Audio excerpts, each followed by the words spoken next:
Eichmann joined the Austrian Nazi Party, the Austrian SS, in 1931. He's active in the Austrian SS until it is suppressed.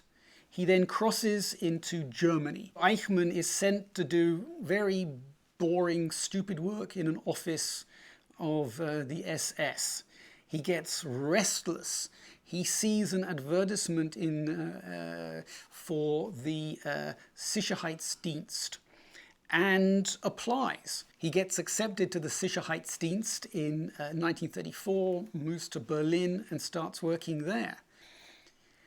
Eichmann's first work in the Sicherheitsdienst is in an office that is dealing mainly with Freemasons, not with Jews.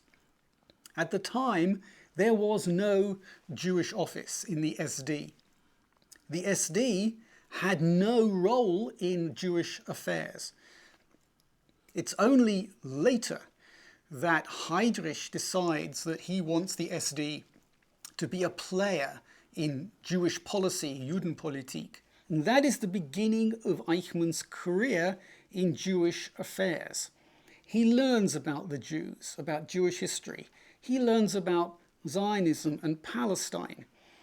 He begins to study the Zionist movement in Germany by going to meetings. He observes the activities of the Jews in Germany, particularly Zionist groups, and reports back to the SD headquarters about what the Jews are doing. This is how Eichmann becomes an expert on the Jews, an expert on Zionism, but also an expert on emigration, because the policy of the Sicherheitsdienst was to encourage and later to force Jews to emigrate. Eichmann is, in the end, the SD's expert on emigration. His role changes fundamentally in March 1938 with the Anschluss, when he goes to Vienna. Eichmann goes down to Vienna with the intention of encouraging, forcing Jewish emigration, which was the job he had in Germany itself. The Jews are running here and there to try and get visas, papers to pay their taxes so they can leave Austria. He realizes that to make emigration work, he needs to bring the Jewish leadership back. He needs to create some kind of office that will process all of these Jews who want to emigrate. And in 24 hours, he has a plan. It's a brilliant plan. It's cruel. It's harsh. The plan was that Jews would go to a single building. They would get all the papers they needed in that building. They would pay all their taxes, all of their debts. They would sign over to the SS all of their assets, their property, their money. They would leave the building with nothing, but they would have a visa to leave Austria, a passport to get into another country.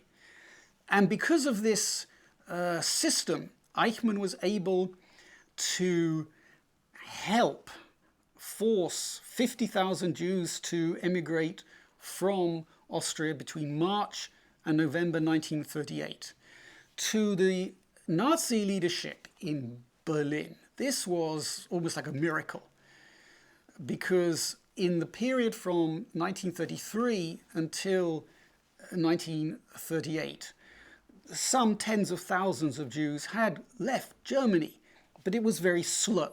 Eichmann's model, his idea of a central immigration office, is adopted by the Nazi leadership in the days after Kristallnacht.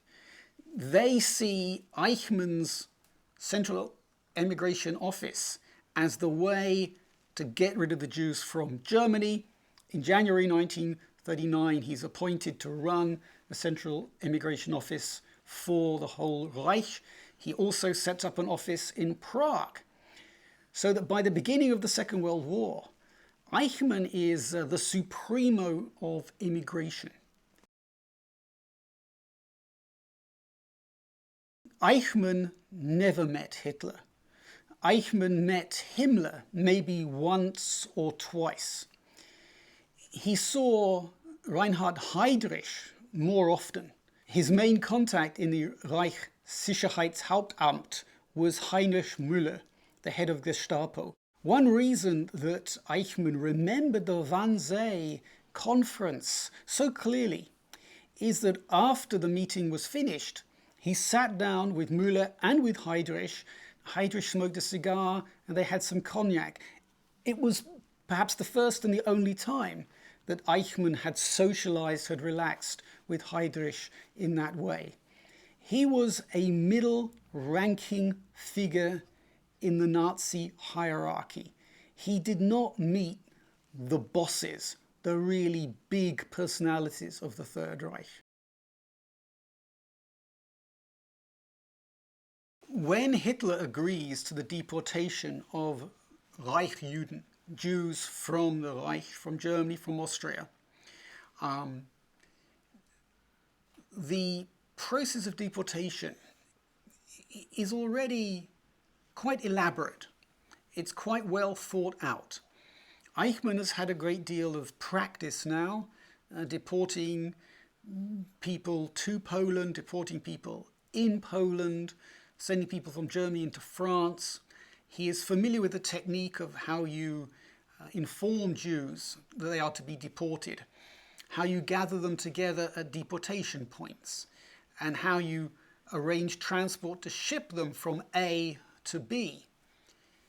He also knows that it is important to the Reich that the property of the Jews is taken from them, that the apartments that they leave behind are sealed, that the contents of these apartments are evaluated, and that proper measures are taken to dispose of these apartments and the property to the benefit of the Reich. There is already a structure to take money and property belongings from the Jews at the point at which they prepare for embarkation onto the trains. At the deportation points, there are tables with officials who take from them forms in which are listed their property, their personal belongings, their money, their assets, and they sign these things over to the Reich. A law had already been passed that as soon as a Jew leaves the Reich, they cease to have any German nationality or any rights within the Reich, and all their property can be taken away from them. Sometimes it is called Aryanization. In truth, it was simply theft. These Jews were robbed before they were deported or before they were murdered. For many, many years, historians believed that the marches that took place from the concentration camps into Germany in the last year, the last months of the war, were deliberately calculated to kill the prisoners. And the rate of loss is staggering. People believed that they were being marched here, there, for no reason until they dropped dead. The term death march became common currency, became a way of understanding what happened during the evacuation of the camps in the last year, the last months of the war. But there is a very important new interpretation based on some important new documents. First of all, it's quite clear that the evacuation plans were put in place by Himmler in the summer of 1944. And many camps in the path of the advancing Allies in Western Europe and in Eastern Europe and the Balkans were evacuated in good order, with few casualties, with no massacres. However, in the winter of 1944-1945, the entire command structure of the Third Reich begins to break down. The transport system breaks down. Food supply breaks down. And the commanders of the concentration camps are aware that the Russians in the east particularly are getting closer and closer and closer. They're very panicky. When they get orders to evacuate the camps, they make very few preparations. They don't create food stores, they don't give enough food or supplies to the guards or to the prisoners. They can't find the transport. There aren't enough trains. The rail lines have been destroyed. When these columns were being held in a town overnight, sometimes the guards got together and they said, look, they're slowing us down. We could run away much more quickly if we just killed them. And what are they? They are enemies. And they smell and they're ill. Who cares? So in town after town, the guards and the villagers, men, women, young people, would join together, murdering the prisoners. In fact, some of the German prisoners who'd been in the camps for many years were given the opportunity to come out of the prisoner columns and join in the shooting and the killing. And they did. So the extraordinary and terrible slaughter in the last months of the war was not planned. It wasn't deliberate. These marches ended up from tens of thousands in death, but they were not death marches.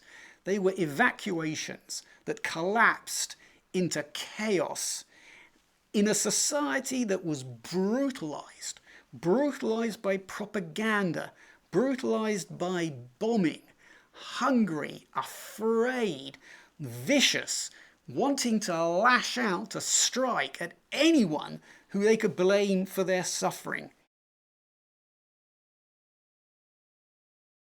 The Jews of Europe and North Africa and the Jews in Palestine, the persecution and the genocide, while it may have stopped on the 8th of May 1945, continue to have terrible effects on all of their lives. There were hundreds of thousands of displaced Jewish people. There were Jewish parents trying to find their children. There were orphaned children trying to find their way back to their communities. There were struggles over the children in France, Poland, Netherlands who'd been given to Christian families. There were tens of thousands of Jews behind barbed wire. There were more Jews behind barbed wire in the displaced persons camps in Germany and Austria, in the camps run by the British in Cyprus and in Palestine. More Jews behind barbed wire in 1946 and 47 than in 1936 and 1937. And these Jews were miserable. They had no idea what their future was, where they would go. And of course, 1949 is the year in which the Federal Republic of Germany, the Bundesrepublik, is established. And it's at that point that the Allies hand over to the Germans the prosecution of crimes against the Jews, something which the federal German authorities did not tackle with any great enthusiasm. So the process of investigation, retribution, comes to more or less a standstill in 1949. It seems to me that this is much more of a juncture, a turning point, than the 8th of May 1945. The guns stopped. For the British, the French, the Russians, the Americans, the Germans, the war stopped. But for the Jews, the suffering, the dying, the grief continued. At the end of the war, Eichmann gets rid of his SS uniform, his SS identity, and pretends that he is a corporal of the Luftwaffe whose name is Ekman. He is picked up by an American military patrol in South Germany, and he's put into a POW camp, a prisoner of war camp. Now, some of the other prisoners, SS men, recognize him. They know that he is Adolf Eichmann. The Americans don't recognize him. When the Nuremberg tribunals begin, Eichmann is named. and he begins to worry. He hears in the camp that he has been named, and it's very possible that the Americans will start looking in the camps for this man Eichmann. So his SS comrades help him to escape.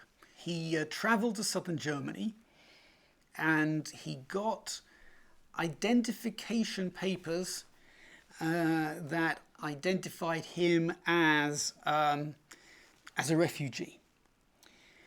With those papers, he was able to cross from Germany through Austria into northern Italy, to a part of northern Italy that had been annexed to the Third Reich, which was full of Nazis and Nazi sympathizers.